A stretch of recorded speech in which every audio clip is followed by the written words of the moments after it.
la alfabetización mediática es la capacidad de los ciudadanos de enfrentarse críticamente a los medios de comunicación y también de usarlos en su provecho,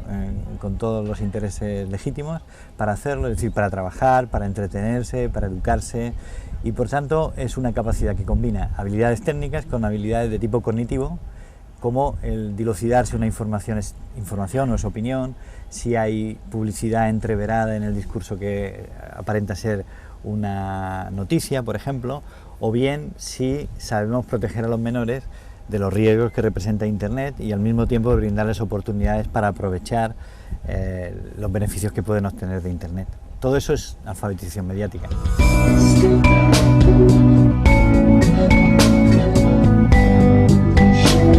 En el siglo XXI vamos a entrar en lo que se llama la sociedad del conocimiento, que es una sociedad que está fundada en chips, en dígitos, en informaciones, en contactos globales internacionales. Pues para esta sociedad o sabemos usar los medios de un modo positivo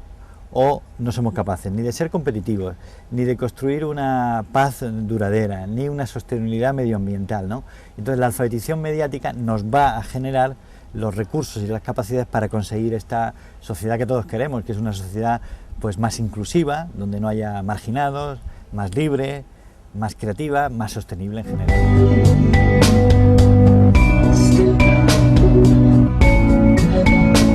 Sería que cambiar el sistema mediático por un lado y el sistema educativo al mismo tiempo. Es decir, ¿qué tiene que conseguir el sistema educativo actual? Bueno, no puede conformarse con hacer las clases marcadas por los muros y cerrada al mundo, ¿no? Tiene que abrirse exteriormente. Los estudiantes tienen que tener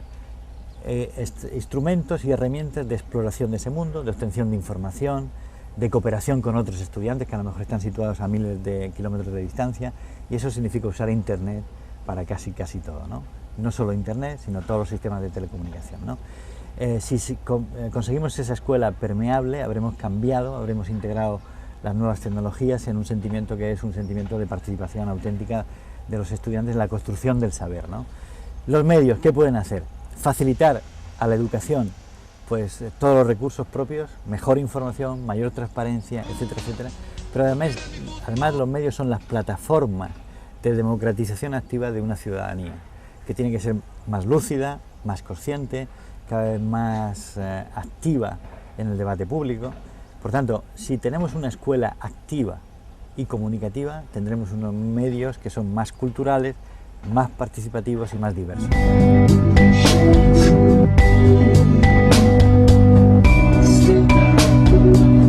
Es que todos los medios que educan, lo sepan o no, es decir, los medios pueden entretener, pero como pozo de ese entretenimiento, de alguna manera van dejando una visión del mundo, van dejando una filosofía, van dejando unos tópicos, ¿no? Por tanto, casi todos los medios educan. Ahora, cuando decimos auténticamente educativo, pues yo entiendo que tienen que dejar una filosofía sana, una inteligencia práctica, una cordialidad en las relaciones entre las gentes, ¿no? Y ese pozo pues se puede dejar a través de muchas formas. Puede estar en el modo,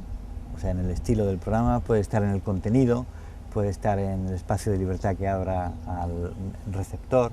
Hay muchas maneras de ser educativo, pero hay una fórmula infalible.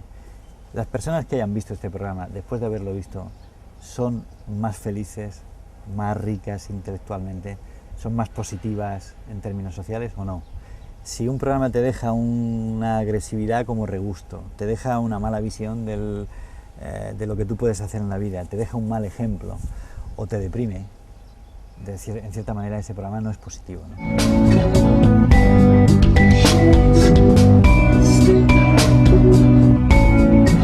Hay un agente exclusivo de la educación que es la escuela. Esto es falso y además es un tópico que nos conduce a un desastre bastante importante, porque la principal responsabilidad de la educación está en toda la sociedad, o sea, en todas las instituciones, en la calle misma, en los amigos, en los vecinos, también, por supuesto, en la familia, de un modo básico y fundamental, pero también en otras instituciones, por ejemplo, los medios de comunicación, por ejemplo, las instituciones políticas. Si no hay una armonía y una sintonía, y esta armonía y esta sintonía nos aseguran que la partitura es la misma, que la partitura está encaminada, que tiene una cierta coherencia, pues hay muchos fenómenos de divergencia y algo chirría, algo sonará mal, ¿no? Entonces, el hacer que esta sinfonía sea compartida por todos, sea el fruto del trabajo colectivo, es asumir que la educación es responsabilidad de todos, de todos. Y lo que es importante es activar un sistema de comunicación entre las personas, las instituciones, para que al estudiante o al chico, digamos a los niños, no haya desarmonías evidentes y bastantes paradojas tiene la vida como para que nosotros dejemos que las divergencias entre las instituciones sean tan profundas que generemos esquizofrenia entre los estudiantes, ¿no? No podemos estar predicando, por ejemplo,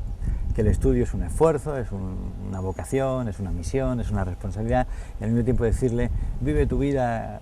pásatelo bien en cualquier ocasión. No, eso no es posible. Alguna vez hay que hacer pequeños sacrificios para conseguir metas que nos producen una satisfacción final mejor o mayor.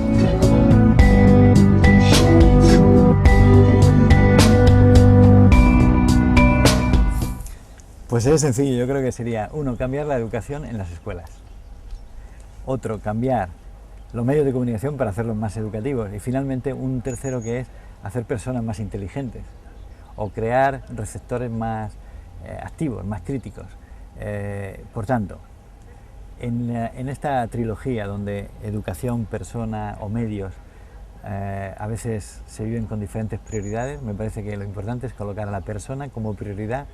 tanto del sistema educativo como del sistema de medios. O sea, es un triángulo perfecto donde el ángulo superior del triángulo tiene que estar dominado por la persona, pero tiene que haber una armonía entre esos tres aspectos.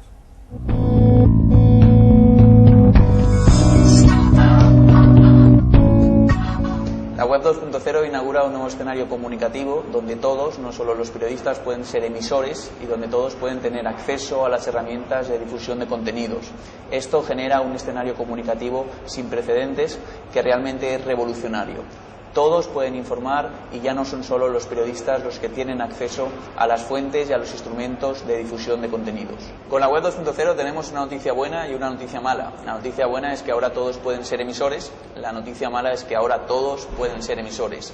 Este acceso plural y más democrático a las fuentes y a los instrumentos de difusión de contenidos es sin duda un aspecto muy positivo, pero también puede generar situaciones o escenarios problemáticos y conflictivos. El ciudadano tiene que conocer y dominar el manejo instrumental de las nuevas herramientas comunicativas, pero al mismo tiempo es imprescindible y necesario que disponga de una formación crítica, de una educación en medios que le convierta en un ciudadano exigente, capaz de discernir la información de calidad de la información que no posee calidad o que merece ser rechazada. No olvidemos que actualmente, según los estudios, son miles de millones los blogs que podemos encontrar en la blogosfera y que cada vez crecen a un ritmo más vertiginoso los contenidos que circulan en la red, en muchos casos contenidos de carácter anónimo. Un elemento que introduce la web 2.0 y que es muy importante es la pertinencia y la necesidad de etiquetar, de metadatear los contenidos que circulan por Internet para que estos sean fácilmente recuperables y para que estos sean fácilmente clasificables. Estamos accediendo cada vez más hacia una web, una Internet semántica donde todo está clasificado, etiquetado y donde rápidamente los buscadores podrán localizar contenidos y devolvernos aquellos que responden a parámetros o criterios de calidad y aquello que responde a nuestros intereses que nosotros previamente hemos definido a nuestras máquinas.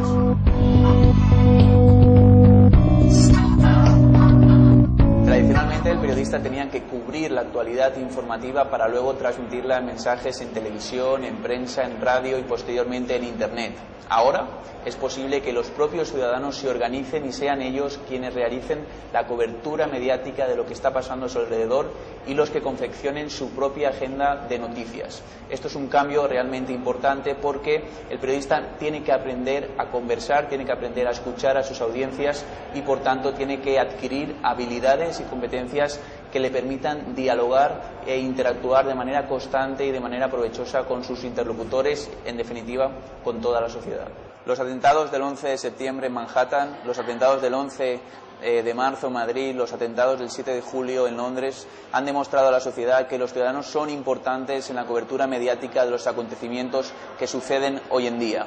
Allí donde los periodistas no pueden llegar, sí que llegan los ciudadanos y estos pueden ser capaces de convertirse en improvisados reporteros o cronistas de la actualidad para, con sus fotografías, con sus vídeos, con sus testimonios, enriquecer y complementar la labor que actualmente desarrollan los periodistas.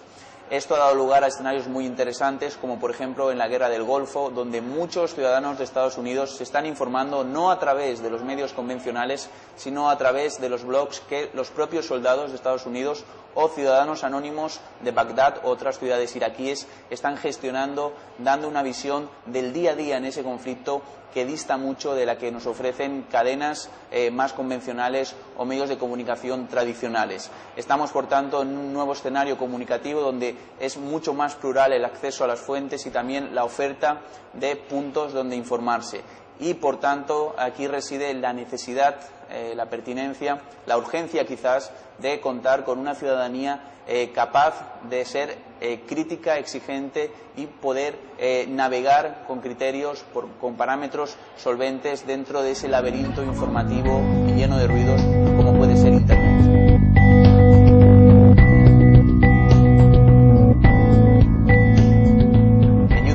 Encontramos vídeos relacionados con la guerra de Irak, vídeos relacionados con ataques de Israel en la frontera con Líbano o vídeos relativos al gobierno de Birmania que realmente se convierten en lobbies, grupos de presión que cuestionan o contradicen el discurso oficial de los medios. En muchos casos estos vídeos proceden del más estricto anonimato y por tanto es prácticamente imposible discernir quién está detrás de ellos. En este caso el anonimato se convierte en un aspecto positivo que permite la difusión de contenidos o de informaciones que de otra manera nunca hubiera podido conocer la sociedad, pero en otros muchos casos ese anonimato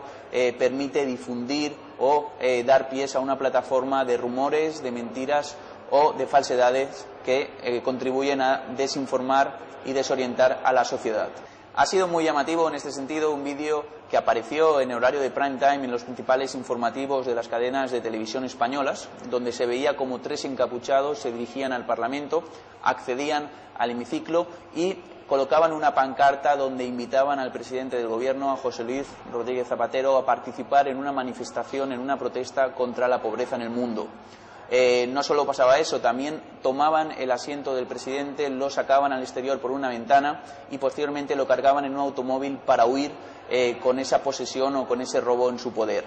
Este vídeo, que tenía la apariencia de un vídeo doméstico, consiguió, como decíamos, estar en los principales informativos de televisión, consiguió convertirse en una noticia muy comentada hasta que se observó, se averiguó que era un vídeo falso, que había sido un montaje de una agencia de publicidad y que por tanto Internet nos había engañado. Nos había engañado, pero nos había enseñado algo. Internet es una fuente de información, pero hoy en día también es una fuente de noticias. En la red están produciéndose acontecimientos o estamos encontrando eventos que están ocupando las páginas de los periódicos en papel o las portadas, las secciones de informativos radiofónicos o televisivos. Es decir, Internet se está convirtiendo en un gran medio capaz de aglutinar y de abastecer de contenidos al resto de medios que hasta el momento eran los predominantes o los que tenían un mayor protagonismo. El educomunicador es un profesional que no genera únicamente contenidos, tiene que saber hacerlo, pero ante todo es un cartógrafo, un filtro, un gestor de contenidos que sabe cómo orientar al usuario, que sabe discernir contenidos de calidad de aquellos que no son de calidad y que en ese caos informativo que significa Internet, donde encontramos todo tipo de información y todo tipo de materiales, es capaz de diseñar o de trazar itinerarios formativos útiles y provechosos para los usuarios que no disponen de mucho tiempo para dedicar a Internet y que quieren que su experiencia, que su navegación por la red sea lo más útil y lo más provechosa posible. Generalmente se ha venido diciendo que la tecnología ha ido por delante de los contenidos, pero actualmente con la web 2.0 podemos decir que los instrumentos se están poniendo al alcance y sobre todo están ayudando a complementar la tarea del docente y del comunicador.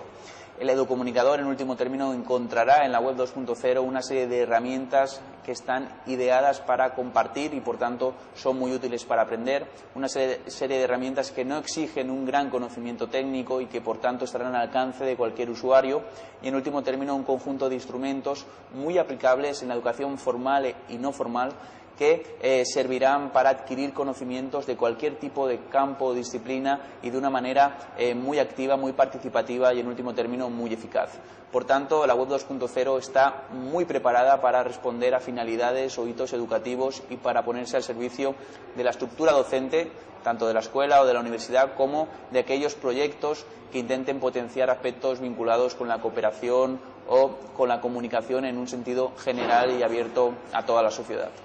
El educomunicador es un profesional capacitado para producir información en tiempo real, para elaborar mensajes adaptados a las posibilidades del escenario online, para trabajar en equipo con perfiles de diferentes disciplinas o procedencias formativas, para elaborar proyectos a través de entornos de trabajo colaborativo en la red, como pueden ser los wikis o otro tipo de plataformas, para gestionar grandes cantidades de información de diferente naturaleza y, en último término, para aplicar en cada uno de los detalles, en cada una de las etapas de su trabajo, amplias y grandes dosis de creatividad.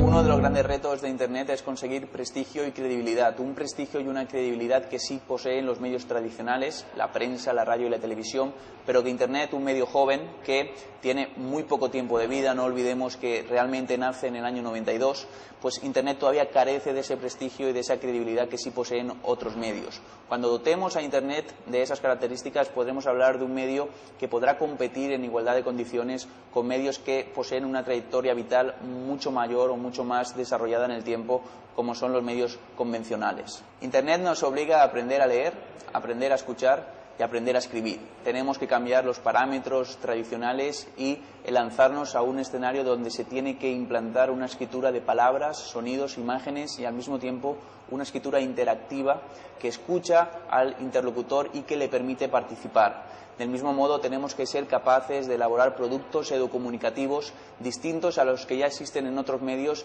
y que se adapten a las características y a las posibilidades que posee la red de redes como un medio de comunicación,